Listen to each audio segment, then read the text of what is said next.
大家好，咁呢，今日就係賽季二嘅結算啦。咁我哋終於完咗賽季二啦。咁我哋開啟睇下，我哋努力咗一季嘅成績啦。誒咁呢，我就攞到核心嘅獎勵啦。咁完咗賽季二核心獎勵，我哋就有700個嗰個賽季戰功勳章啦。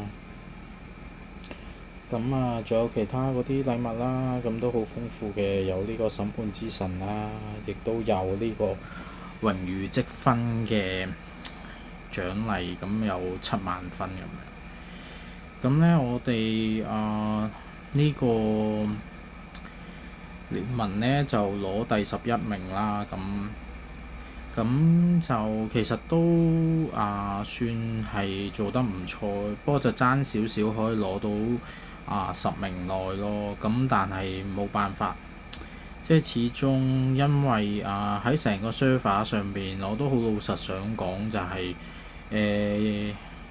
即係最勁嗰個盟喺分配上面、制度上面係有啲唔公平嘅。咁所以呢，咁我哋即係先天上面輸咗，咁令到我哋攞個分就爭少少啦。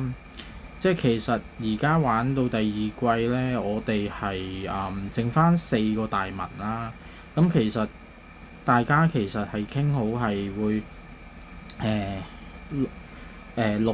六級嘅宮殿呢，其實你會見到呢，就係、一個聯盟係有一個嘅。咁呢，但係偏偏我哋呢係4大聯盟之一呢，我哋偏偏就冇6級城嘅，就俾其中一個高戰啲嘅聯盟就攞2個。咁而我哋呢，就只係分配到2個5級城同埋3個4級城咁樣。咁所以呢，我哋本身呢，每日產出嘅稀土數量呢，就會相對上係少啲。咁我哋因為稀土數量少啲啦，咁所以呢，嗰個每日產出，即係就算我哋嗰個打得犀利啲啦，但係你每日個稀土都講緊每個小時爭佢差唔多成1000嘅。咁你每個小時爭，如果1000一日24個小時嘅話，就已經爭2萬幾，每日爭2萬幾喎。咁但係你睇下成個結算完之後，其實佢講緊我哋834最勁嗰個聯盟都係即係 KY7 啦，咁就都係講緊有790萬分啦。咁但係我哋就610萬分啦。咁雖然你講緊好似係爭咗180萬分，但係如果講緊佢稀土每日咩都唔做，自動稀土產出，因為啲供電產出係多24000嘅話，一日就24000，10日都24萬啦。咁打咗咁耐個賽季，講緊可能都即係齋稀土嗰個數目都已經領先咗我哋差唔多100萬分。咁所以嗰度係有少少唔公道嘅。不過始終喺伺服器裏邊要同唔同嘅聯盟去合作，或者去傾一啲資源分配上嘅嘢，係有困難同埋唔同嘅複雜程度嘅。咁所以最尾出嚟嘅結果就係啱啱好，其實就真係輸好少，輸6萬分左右就可以入到頭10。咁但係你話個獎勵係咪真係爭好遠呢？咁呢個第11至20名嘅獎勵，同埋第10名內嘅獎勵多50咯。呢度嗰個戰功勳章咁樣。咁你話係咪真係爭好遠？又唔係真係爭好遠。不過即係都可以講俾嚟緊之後會玩即係賽季二嘅朋友聽啦。即係你哋之後呢，如果再玩你哋嘅聯盟嘅時候呢，其實係可以即係平均啲分佈咯，即係盡量攞高級多啲成。你見到呢個係講緊咧每 hour 啊嘛，H 每一個鐘係分配到1000個稀土嘅，但係咧係講緊譬如我哋攞5級成咁樣啦，5級成係講緊得900咁樣。咁你兩個5級成兩個5級成同埋兩個6級成嗰度已經爭200啦每個鐘，仲有啲三級成同4級成咧，咁嗰度會越爭越多嘅。咁所以其實少數怕長計啦，就係咁樣。所以同埋咧大家要記住喎，就係咧因為而家係賽季2啦，唔似賽季1啦。賽季1就係你呢啲咧霸佔咗啲城啊，或者你霸佔咗啲挖掘嘅地方咧，係可以俾第二啲磁伏器嗰啲好犀利啲磁伏器過嚟係打得到嘅。但係其實你呢啲城咧今個賽季其實就只可以喺834裏邊，即係自己磁伏器裏邊嘅人打得到咯。咁所以其實如果即係個磁伏器比較和平啊，大家傾好晒分好晒所有嘅資源嘅話，其實咧即係可以盡力啲爭取咯，即係大家計下數傾下咁樣，咁之後盡量攞多啲稀土個排名會高啲，咁就會再好啲咯。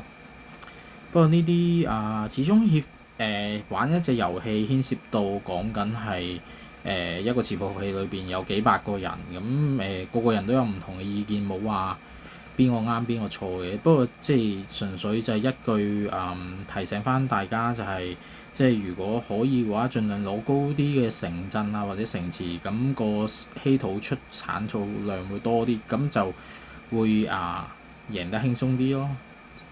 咁咧好啦，事不宜遲咧，因為我哋而家發放咗獎勵啦，咁我哋即刻咧我就想換咗好耐啦。上一季儲到依家啦，上一季儲到依家嘅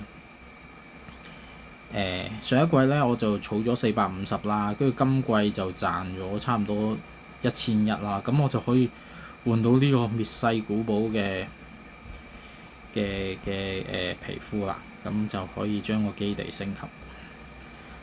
即刻換啊！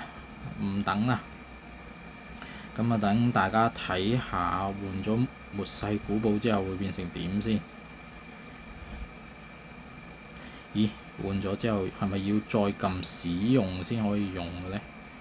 我揾唔到嘅，我明明換咗嘅喎，係咪喺呢度？都唔係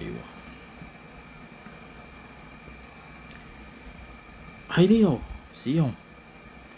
哇！即刻戰力多咗27萬，咁咧我而家就即刻用咗啦，已經咁咧個古堡就變咗咁樣啦，咁就順利完成咗賽季2啦，咁樣咁都好開心嘅。所有盟友都好努力啊，大家一齊共同去贏咗呢個賽季2啦，打完咗啦，咁呢度就分享少少資訊俾大家啦，同埋都要講下先。賽季2咧，咁你儲完嗰啲幣啦，其實咧即係我網上睇到 Facebook 或者其他地方啲人分享咧，就主要都係換呢個啦，或者係換裝備圖紙嘅。咁咧點解唔換呢個咧？因為呢個咧佢有個缺陷咧，就係無擁有屬性啊！大家睇唔睇呢度寫住咩啊？無擁有屬性。乜嘢叫無擁有屬性咧？就係話俾你聽咧，你裝完買完咗上去，你要裝咗上去身上邊先會有英雄攻擊加5% 咯。但係如果你冇裝到佢咧，譬如你換咗冰堡末世古堡咁樣。咁佢就冇咗嗰個加成咯。但係譬如佢呢隻滅世古堡咁，你有擁有屬性。咩叫擁有屬性咧？就係我就算唔裝咗落去嘅話咧，我都會有英雄攻擊加3%，或者同埋英雄防禦加3%咯。但係如果我用嘅時候咧就會有使用屬性啦，就會有使用屬性就係呢個使用屬性呢度就會攻擊加5%，即係如果我用咧就加5%咁樣。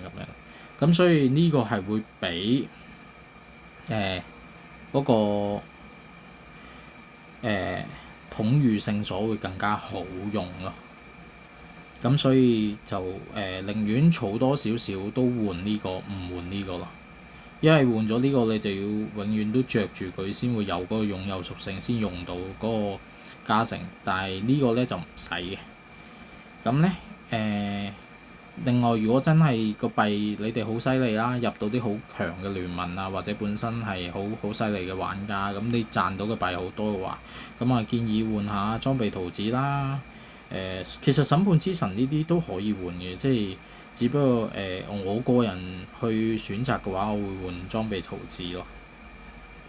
咁呢個都抵換嘅，因為呢個都係講緊永久性會幫你增加呢個英雄防禦嘛。咁啊，盡量去即係我係以一個無貨玩家嘅角度去出發，就去諗就係點樣可以勁啲咯咁樣。咁所以，但係如果你本身課金玩家又有好多嗰啲頭框係又有加咗好多其他屬性啊咁樣，咁可以唔考慮呢個。但係如果無課玩家本身都冇呢啲特別嘢嘅，咁梗係換咗佢，咁又英雄防禦又加3%咁樣咯。咁個思路就係咁樣嚟嘅。咁暫時嘅分享到呢度啦，希望幫到各位啊，拜拜。